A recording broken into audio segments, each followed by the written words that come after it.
안녕하세요.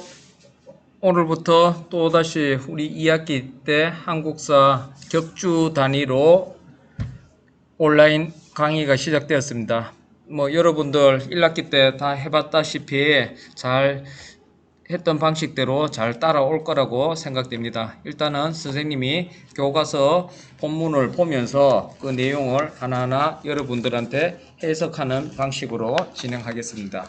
일단은 1910년부터 우리는 일제에 강제 병합돼서 일본에게 식민 통치 지배를 당하게 됐습니다.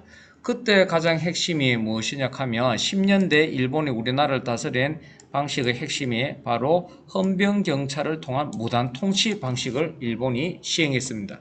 일단은 무단 통치라 하는 것은 느낌상으로도 상당히 강압 통치를 한다 하는 뜻을 내포하고 있죠.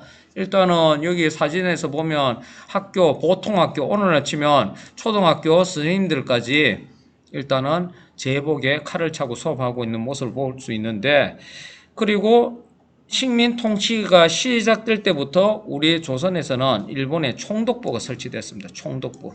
조선 총독부는, 그래서 조선 총독은 일본 천황의 국왕에 직속되어 있고 일본 내각의 통제를 받지 않았으며 우리 조선에서의 행정, 입법, 사법, 군 통수권을 가진 실질적인 최고 통치자였다고 보면 될 겁니다. 그리고 총독부 내에서도 우리 친일파 인사들로 구성된 중추원이라 하는 자문기구도 두었다 하네요. 그리고 무단 통치 시기 때 전국을 13도, 12부, 220군으로 나누면서 이 행정 체제 개편이 일종의 오늘날까지 우리나라에 남아있는 군 단위가, 이때 만들어진 군 단위가 상당히 많습니다. 일단 먼저 핵심을 먼저 이야기하겠습니다. 1910년대 일제는 헌병경찰제도, 헌병경찰, 헌병이라고 하는 것은 군인경찰을 말합니다. 일반 경찰이 아닌 이 경찰들을, 헌병경찰들을 일반 시중에 풀어서 강압적인 무단 통치를 하였다 하는데, 이 헌병경찰들은 이 본인들이 즉결 심판할 수 있는 권한도 부여받았다 하네요. 이렇게 구류, 일종의 감금하는 거죠. 태형. 태형은 여기 보면 조선 태형령이라 하는 법이 또 만들어졌는데, 태형은 알다시피 조선 시대 때 곤장을 치는 것과 똑같은 겁니다. 그런데 조선 태형령의 법 13조항을 봐도 본령은 조선인에 한해서만 적용한다. 그러니까 조선인들을 엄청나게 강압적으로 통제하였다 하는 것을 알 수 있네요. 그리고 집회, 결사, 언론 자유 없고 우리 민족신문은 모두 폐간되었습니다. 서적도 당연히 발행 금지였겠죠. 그리고 학생들에게는 보통교육과 실업교육, 고등교육의 기회를 부여하지 않았습니다. 일부 친일파를 제외하고는. 보통학교가 오늘날의 소학교인데 수업 연한이 6년제가 아닌 4년으로 짧게 했다는 것만 봐도 조선인들한테는 고등교육을 실시하지 않겠다 하는 뜻을 담고 있습니다. 그리고 10년대 일본이 우리나라에 있던 무단 통치 시기 때 했던 경제적 우리나라의 모든 이권을 뺏어가는 핵심이 되는 산업이 바로 토지조사 사업을 실시했습니다. 1912년에 토지조사령을 공포하여 토지조사 사업을 실시했다. 일본이 토지조사 사업을 실시한 이유는 근대적인 토지 소유권 확립을 실시하기 위한, 여러분들 대한제국 시기 때 우리가 했던 개혁 중에서 지계 발급이라 하는 내용을 기억하고 있을 겁니다. 지계, 현대적인 토지 문서죠. 그런데 일본이 다시 한번 총독부가 들어서고 나서 조선의 토지를 정확히 측량하고 올바른 토지 소유권을 확립하기 위해서 실시한다 했는데, 실상 이 토지조사 사업은 우리나라 대다수 자영농들의 땅을 빼앗기 위한 방식이었습니다. 한마디로 이 토지조사 사업은 기한을 정해주고 몇 월 며칠까지 국가 총독부 관련 기관에 동사무소, 면사무소에 가서 자신의 토지를 등록하게 한 제도였습니다. 그래서 FM대로 그 일자에 맞춰서 토지를 등록을 하면 자기 토지가 인정을 받았습니다. 그런데 문제는 그 시기 때 우리나라 일반 사람들의 문맹률이 상당히 85%가 넘었다 하거든요. 그래서 이 시기 때 사람들이 관공서에서 어려운 한자가 섞여 있는 복잡한, 일본인들이 또 토지 조사를 하는 관련 서류를 상당히 복잡하게 만들어 놨겠죠. 그래서 대다수 일반인들은 이 토지 소유를 제대로 인정을 받기 위한 서류 작성을 하지 못하였습니다. 그리고 기한이 지나고 나서 이 땅들은 토지 소유를 등록하지 않은 땅들은 전부 조선 총독부가 이 땅을 전부 다 빼앗게 된 거죠. 그리고 거기에서 뭐 만약 항의를 하면 헌병경찰들이 나서니까 우리 민중들은 이러지도 저러지도 못하는 상황이 되었을 겁니다. 결국에는 일본 총독부는 그동안 조선 항실이 갖고 있던 뭐 항실의 토지도 전부 다 국유지로 편입하였고 조선 총독부 소유지로 만들었습니다. 그리고 우리 민족의 일반 자영농으로부터 뺐었던 뭐 총독부가 국유지로 만든 토지를 동양척식주식회사에 거의 헐값으로 넘겼습니다. 이 동양척식주식회사는 밑에 나오는데 이때 1908년에 설립됐던 우리나라의 민족 자본을 수탈하기 위한 한국의 경제를 수탈하고 일본인의 한국 이주를 도우는 목적으로 이 회사를 세웠는데 이 토지조사 사업으로 인해서 우리 이 수많은 땅을 일본 동양척식주식회사가 관리하게 되었는데 실제로 이 땅은 조선 총독부의 소유가 된 토지를 싼 값에 넘겨받아 일본 이주민에게 무상으로 지급하거나 헐값으로 팔았습니다.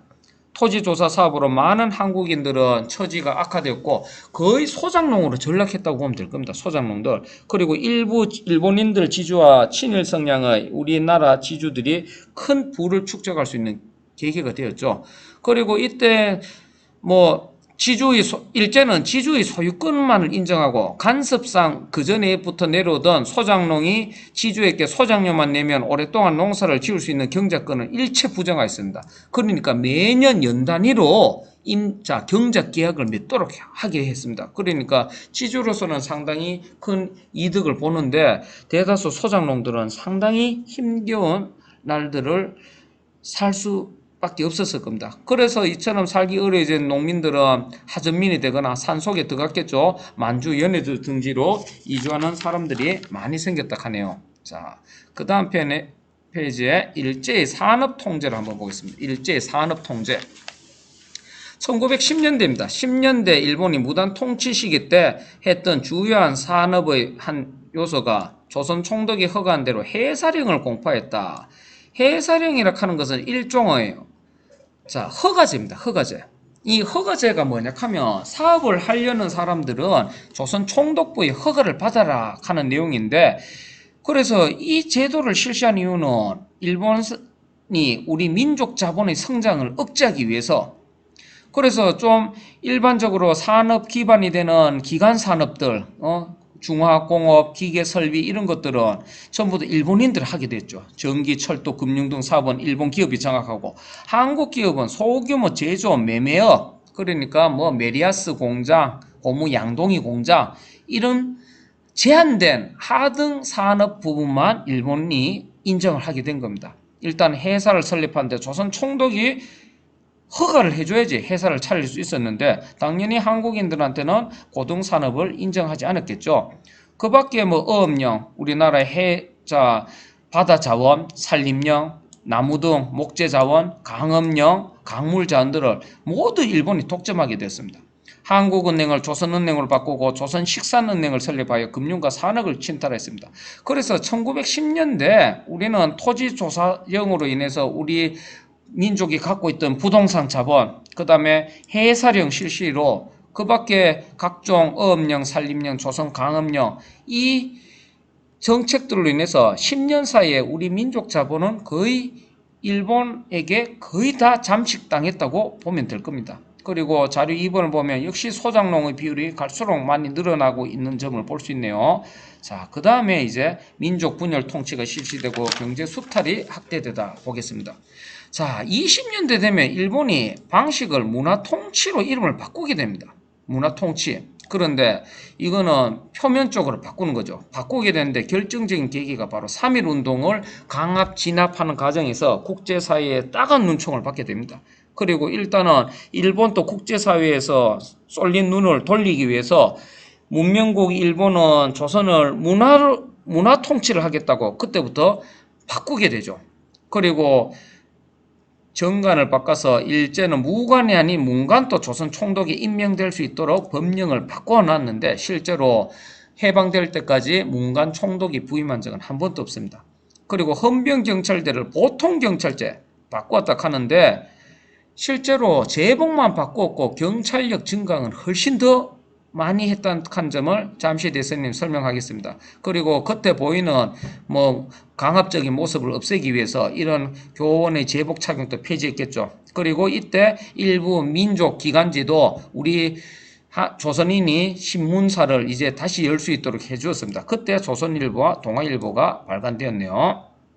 그런데 자, 문화 통치는 우리 민족의 불만을 달래려는 기만책에 불과했다 하네요. 아까 이야기했다시피 문관 총독이 부임한 적은 없고 실제로 헌병경찰에서 보통경찰로 이름만 바꿨을 뿐이지 경찰 간사 인원 비용들이 3.1운동보다 크게 증가했습니다.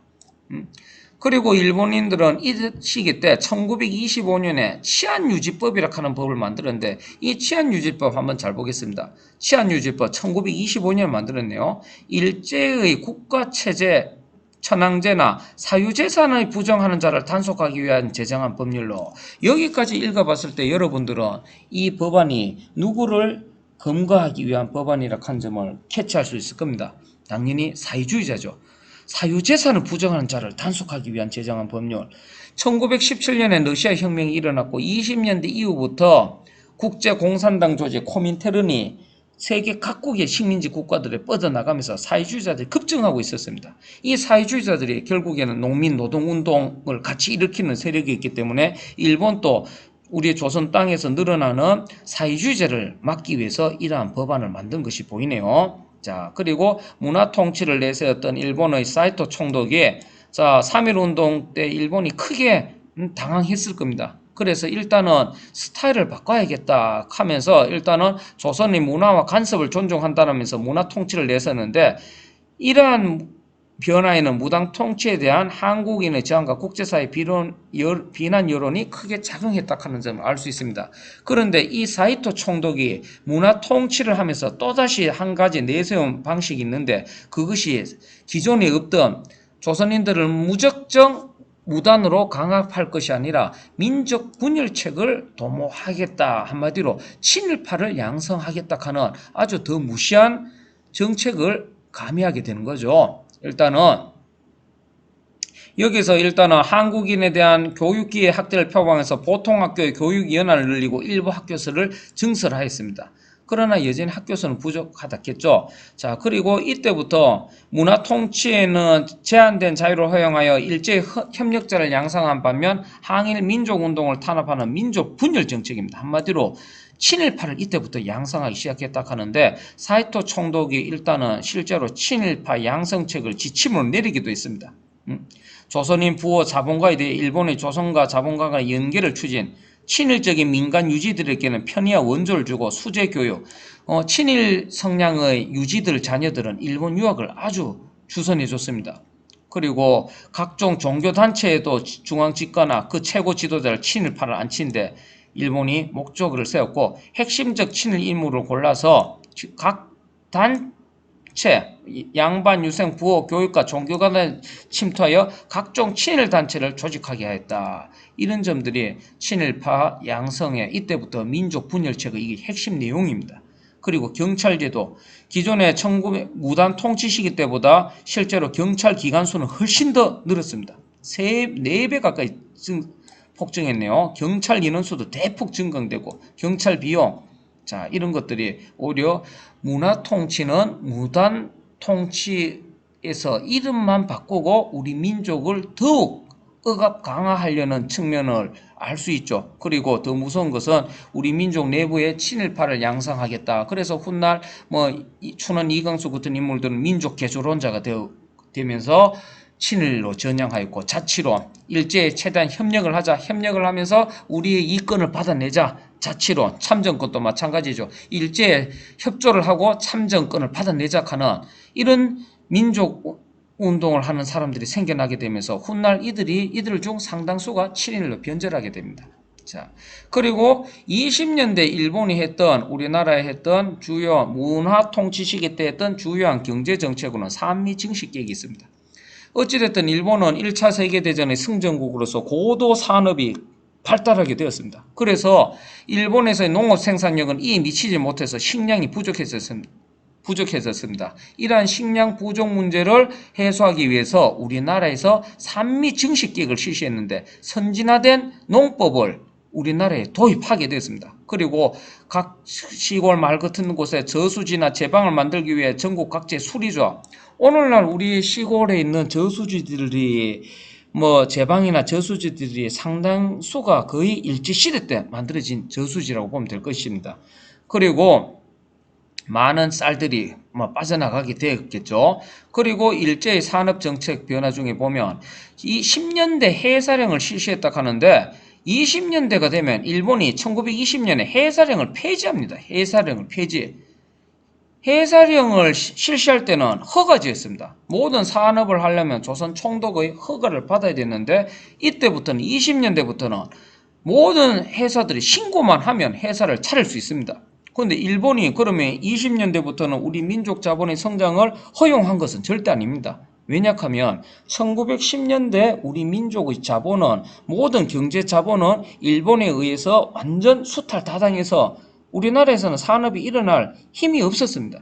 실제로 일본이 해사령을 폐지한 이유가 일본 거대 재벌들의 요청에 의해서 일본에 쌓여있는 돈을 새로운 투자처를 일본 대기업들이 한국에 본격적인 진출을 원했기 때문에 일본 정부에 요청을 하였고 결국에는 그것이 조선 총독이 허가제를 신고제로 바꾸면서 해사령을 폐지하면서 일본의 거대 자본들이 우리나라에 속속 들어오게 된 것이죠. 자, 이 시기에 한국인이 세운 공장수는 일본인이 운영하는 공장수와 비슷하였으나 한국인 기업은 대부분 유통이나 제조업 분야 소규모 회사였습니다.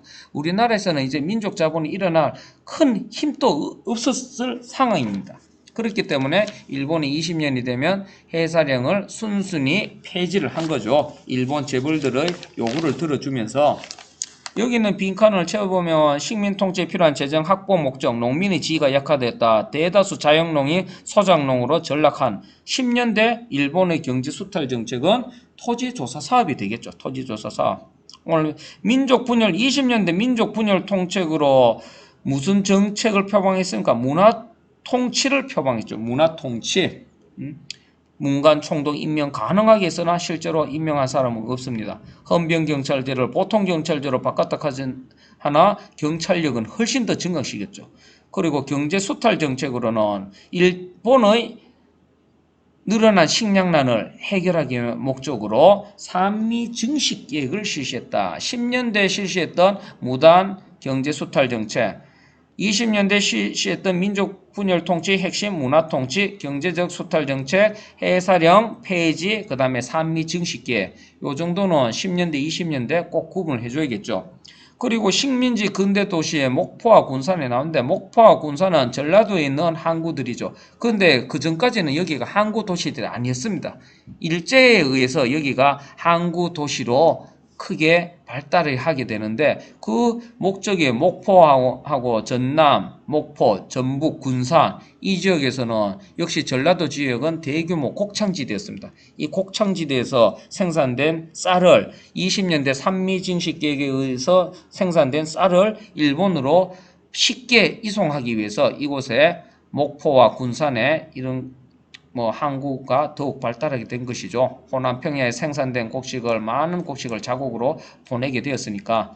자, 그러니까 여기 전라도 목포 군산 쪽에 가면 일본에 의해서 경제 수탈의 흔적이 아직도 남아있는 것을 볼 수 있습니다. 여러분들 일단은 목금은 이틀 온라인 수업을 하고 다음 주는 선생님하고 대면 수업을 하게 되니까 요 다음 이후부터는 선생님하고 대면 수업으로 진행을 하겠습니다. 여러분들 교과서 진도를 한번 꼼꼼히 읽고 확인해 두기 바랍니다. 다음 시간에 뵙겠습니다.